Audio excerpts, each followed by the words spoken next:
بیٹی کھانا دے دو، اس آٹے کا کیا کروں گا؟ لیکن بابا میں نے ابھی کھانا نہیں بنایا، یہ آٹا ہی لے جاؤ۔ عرفہ نے بیزاری سے بابا جی کو آٹے کی تھیلی تھماتے ہوئے کہا اور اندر آ گئی۔ وہ فقیر کچھ کہنا چاہتا تھا لیکن عرفہ نے ایک نہ سنی اور دروازہ بند کر کے اندر لان میں آ کے بیٹھ گئی جو داخلی دروازے کے دائنی طرف تھا۔ فقیر نے پھر سے صدا بلند کی۔ اس بار تو عرفہ چڑھ گئی۔ مانگنے والے بھی دہلیز پر حق جما کر بیٹھ جاتے ہیں، ابھی سبق سکھاتی ہیں۔ وہ اپنی جگہ سے اٹھی اور دروازہ کھولنے کے لیے دروازے کی طرف بڑھی۔ اچانک کسی چیز کے ساتھ اس کا پاؤں ٹکرا گیا اور وہ منہ کے بل گر پڑی۔ گرنے سے عرفہ کے ماتھے پر شدید چوٹ لگی جس کی وجہ سے وہ بے ہوش ہو گئی۔ میں کہاں ہوں؟ ہوش آنے پر اس نے امی، ابو اور بڑی بہن کو سامنے پا کر پوچھا، تم اپنے گھر ہو عرفہ؟ فکر نہ کرو، باہر سے تمہیں کوئی نہیں اٹھا کر لے گیا۔ آپی کی آواز میں شرارت تھی۔ عرفہ نے حیرانگی سے پوچھا، میں تو اندر لان میں گری تھی، لان میں کوئی چیز پیر میں اٹک گئی تھی اور میں منہ کے بل زور سے جا گری تھی۔ عرفہ بیٹی، ہم تمہیں سڑک سے اٹھا کر لائے ہیں، امی بول رہی تھی۔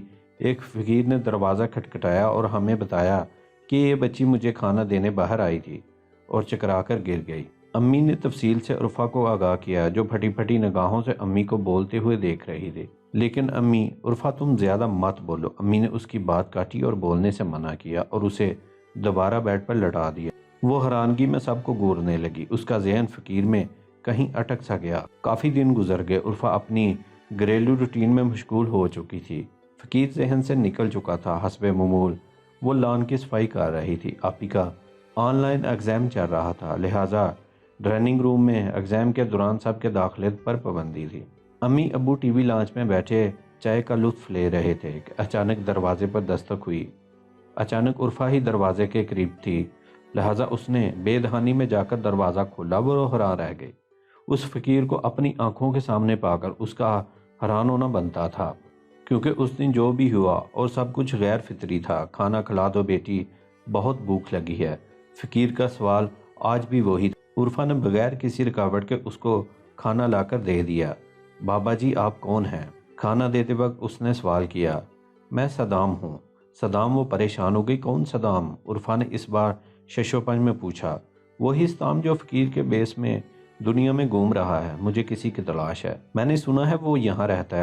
اس کے گھر کے آس پاس ہی کہیں، فقیر بول رہا تھا، لیکن عرفہ کو کچھ سمجھ نہیں آ رہا تھا۔ آخر کس کی تلاش میں ہو؟ آخر کون ہو تم؟ فقیر کے بیس؟ مجھے کچھ بھی ٹھیک نہیں لگ رہا تھا، مجھے تفصیل بتاؤ۔ عرفہ کی پریشانی دیکھ کر فقیر نے کھانا ہاتھ میں پکڑا اور ایک قدم پیچھے لیا۔ میں پھر آؤں گا، یہ کہہ کر فقیر کو نظروں سے اوجھل ہونے میں لگ بھگ ایک لمحہ ہی لگا۔ عرفہ دروازے سے باہر جھانکنے لگی مگر فقیر کہیں نظر نہ آیا۔ کہاں چلا گیا؟ اتنی جلدی غائب بھی ہو گیا؟ مجھے ہر حال میں سب کچھ جاننا ہے۔ دروازہ بند کرتے ہوئے وہ اپنے من کے اندر ہی اندر سوچ رہی تھی۔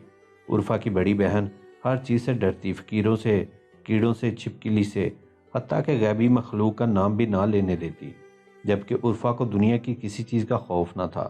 وہ بچپن سے ہی ناول سٹوریز پڑھنے کی عادی تھی، ہر چیز کی کھوج لگانا اور طے تک جانا اس کی پرانی عادت تھی۔ فقیر نے ابھی اپنی مقصد کے لیے، شاید اس لیے، ایک نہ ڈر لڑکی کا انتخاب کیا تھا۔ عرفہ اکثر دیر رات تک جاگتی تھی۔ گھر کی چھت پر ٹہلنا، ہر بات کا کوئی نہ کوئی نچوڑ نکالنا اس کا مشغلہ تھا۔ اس بار جو کیس اس کی عدالت میں آیا تھا، ایسا کیس پہلے کبھی نہیں آیا تھا۔ یہ اس کی زندگی کا پہلا معاملہ تھا اور اندر ہی اندر اسے خوشی تھی کہ وہ فقیر کی مدد کرے گی تاکہ اس کا بچھڑا اس کو مل جائے۔ چھت پہ ٹھنڈی ٹھنڈی ہوا اسے سکون دے رہی تھی، لیکن اس کا دماغ فقیر میں اٹکا ہوا تھا۔ وہ کس کو ڈھونڈ رہا تھا؟ میں اس کی ہیلپ ضرور کروں گی، کل پھر آنے کا وعدہ کر کے گیا ہے مجھے، امید ہے وہ ضرور آئے گا۔ عرفہ بے صبری سے آنے والے کل کا انتظار کرنے لگی۔ حسب معمول فقیر نے دروازے پر صدا لگائی۔ وہ بے صبری کے عالم میں فقیر کا انتظار کر رہی۔ دروازے کے دائنی جانب لان میں ٹہلتے ہوئے صدا سنتے ہی وہ دروازے کی طرف لپکی۔ ہمیشہ کی طرح آج بھی سب لوگ گھر کے اندر تھے اور مصروف تھے۔ بابا جی کھانا لاؤں؟ عرفہ نے فقیر کو دیکھتے ہی کھانے کی آفر کی۔ فقیر نے صاف انکار کیا اور سوال پوچھا، کچھ پوچھنا چاہتا ہوں، سچ بتانا۔ فقیر کا عجیب لہجہ اسے حیران کر گیا۔ جی پوچھیں، کل جو کھانا تم نے مجھے دیا تھا وہ کس نے بنایا تھا؟ فقیر کا سوال دلچسپ تھا لیکن عجیب بھی۔ میری بڑی بہن نے بنایا تھا۔ عرفہ نے بھی جو سچائی تھی وہ بیان کی۔ نہیں لڑکی فقیر کا لہجہ قدرے سخت ہو گیا تھا۔ وہ کھانا اس نے بنایا تھا جس کی میں تلاش میں ہوں۔ وہاں عرفا کے منہ سے نکلا، لیکن وہ تو میری آپی نے بنایا تھا۔ وہ تل ملا سی گئی۔ آپ پہیلیاں کیوں بجوا رہے ہیں؟ جو کہنا چاہتے ہیں صاف کہیں۔ عرفا نے بھی اس بار سخت لہجہ اختیار کیا۔ فقیر دروازے کے اندر داخل ہو چکا تھا۔ عرفا اس سے 2 قدم دور کھڑی تھی۔ تمہاری بہن کو 1 سال پہلے تیز بخار ہوا تھا؟ فقیر نے سوالیہ انداز میں پوچھا۔ جی ہوا تھا۔ عرفا نے اس بات کی تصدیق کی۔ تب تمہاری بہن کا انتقال ہو گیا تھا۔ اب فقیر نے نہ صرف عجیب و غریب بلکہ ناممکن سی بات کر ڈالی تھی۔ نہیں، اب کی بار آپ غلط ہیں بابا جی۔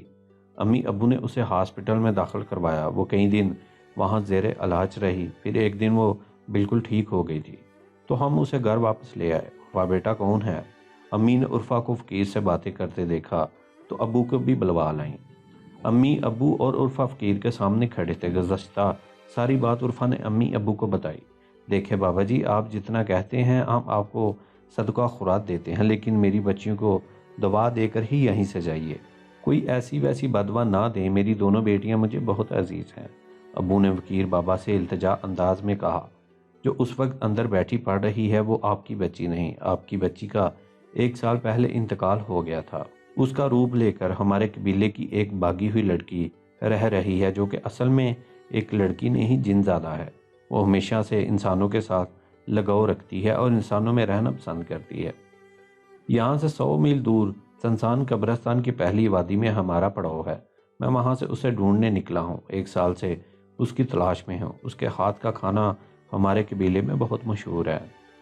میں اس کے ہاتھ کا کھانا کھا کر اسے اچھی طرح پہچان سکتا ہوں۔ امی ابو سے پہلے عرفا اندر بھاگتی ہوئی گئی، جہاں آپی آن لائن پیپر کی تیاری کرنے کے لیے اکیلی بیٹھی ہوتی تھی۔ لیکن اس بار تو نظارہ ہی اور تھا۔ وہاں ہر طرف دھواں ہی دھواں تھا۔